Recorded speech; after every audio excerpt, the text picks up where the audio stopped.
ዛሬ የምናየው የኢትዮጵያን የስፔስ ሳይንስ እና ጂኦስፓሻል ኢንስቲትዩት ነው።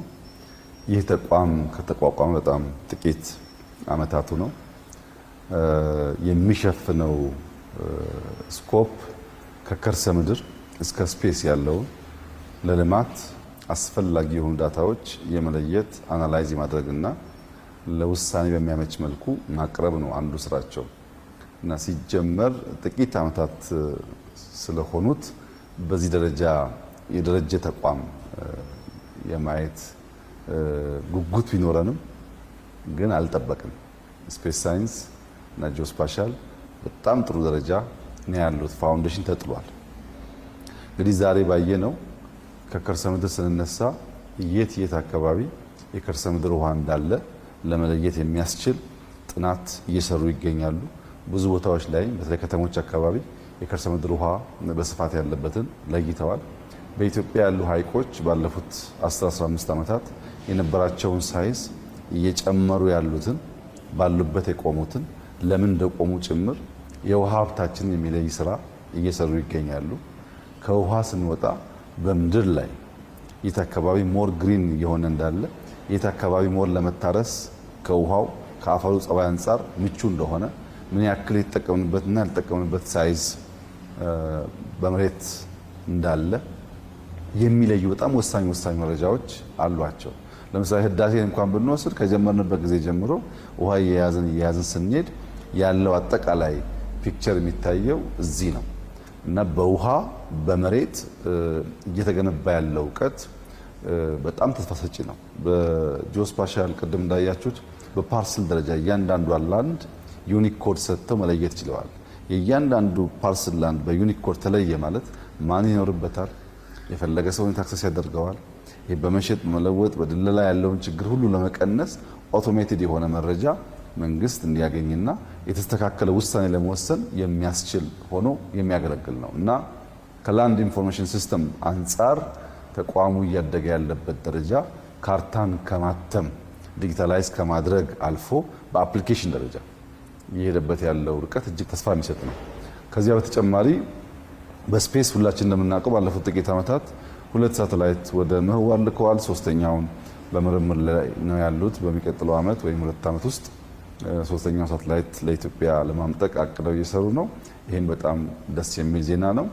ይሄ ተቋም ከተፈጠረ በኋላ ነው ኢትዮጵያ እንግዲህ የስፔስ ሳይንስ ክለብ ውስጥ ተቀላቀለችው። ከዚህ በተጨማሪ የሂውመን ካፒታል ዴቨሎፕመንት ላይ ሰው ማዘጋጀት ላይ የስፔስ ሳይንስ እየሄደ ያለበት መንገድ በጣም ትምህርት ሰጪ ነው። በአንድ በኩል በሃየር ኢንስቲትዩሽን በማስተርስና ፒኤችዲ ያስመርቃል፣ ተማሪዎች ያዘጋጃል። በሌላ መንገድ ደግሞ ህፃናት ፍላጎት ያላቸው ታለንት ያላቸውን በመቶ የሚቆጠሩ በሰመር ካምፕ እየወሰደ እያሰለጠነ ከነሱ ውስጥ ተስፋ ያላቸውን የስታርታፕ ዩኒት አላቸው እዛ እያዘጋጁ ወደ ማርኬት ያወጣሉ። ይሄ በጣም ትልቅ ስራ ነው። ይሄን አስፍተው እና ጠንክረው ከያዙ በስፔስ ሳይንስ አካባቢ ላይ ቢዝነስ መስራት የሚችሉ ሰዎችን ለመፍጠር የሚያስችል አውድ ተፈጥረዋል ማለት ነው። ከዚያ በተጨማሪ የእንጦጦ ኦብዘርቫቶሪ ከዚህ ቀደም የነበረውን አቅም በከፍተኛ ደረጃ አሳድገው መረጃቸውን ለሎካል ብቻ ሳይሆን ከኢንተርናሽናል መሰል ተቋማት ጋር በትብብር ለመስራት የሚያስችል አቅም ገንብተዋል። ከነሱ የሚወጣውን መረጃ ኢንተርናሽናል ተቋማትም በደስታ የሚቀበሉት ሆኗል፣ የሚያምኑት ሆኗል። ይሄን እንግዲህ በጥቂት ዓመታት ውስጥ ማየት በጣም ደስታ የሚሰጥ ጉዳይ ነው። ምክንያቱም ታስታውሱ ከሆነ ስፔስ ኤጀንሲ ሲቋቋም ብዙ ሽኩቻዎች ነበሩ። አሁን ለኢትዮጵያ ስፔስ ምን ያደርግላታል፣ ስፔስ ጊዜው አሁን ነው ወይ የሚል አከራካሪ ጉዳዮች ነበሩ። ለነገ ለትውልድ የሚሰሩ ስራዎች ላይ አርቀው ማሰብ የማይችሉ ቪዥን የሌላቸው ትውልድን ታሳቢ የማያደርጉ ሰዎች፣ ለዕለት ጉርስ ብቻ የሚጨነቁ ሰዎች፣ የዕለት ጉርስ ብቻ የሚያኖር የሚመስላቸው ሰዎች የዛሬውን ጉዳይ ሊያነሱ ይችላሉ። ለነሱ ዋናው ትኩረት ሆድ ነው። ለነሱ ዋናው ትኩረት ዛሬ በልቶ ማደር ነው። ዛሬ በልቶ ማደር አያስፈልግም አይደለም፣ ዛሬ በልቶ ማደር ያስፈልጋል። ነገር ግን ትውልድ እንዲቀጥልም ታስቦ ሊሰራ ይገባል።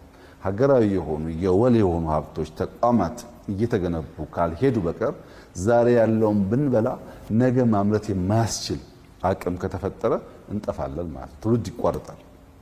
ጄኔሬሽን አፍተር ጄኔሬሽን ሳይቆራረጥ እንዲቀጥል ለማድረግ የሚያስችለው የዕለት ጉርስ ብቻ ሳይሆን ለወር ለሁለት ወር የሚቆይ ስንቅም መቆጠብ ሲቻል ነው። አባቶቻችን ድሮ በገጠር ካረሱ በኋላ እሸት ሃርቨስት ሲያደርጉ ሲያስገቡ ብቻቸውን አይበሉ፣ ይቃመሳሉ ከጎረቤት ጋር። ነገር ግን ባላቸው ሳይዝ ልክ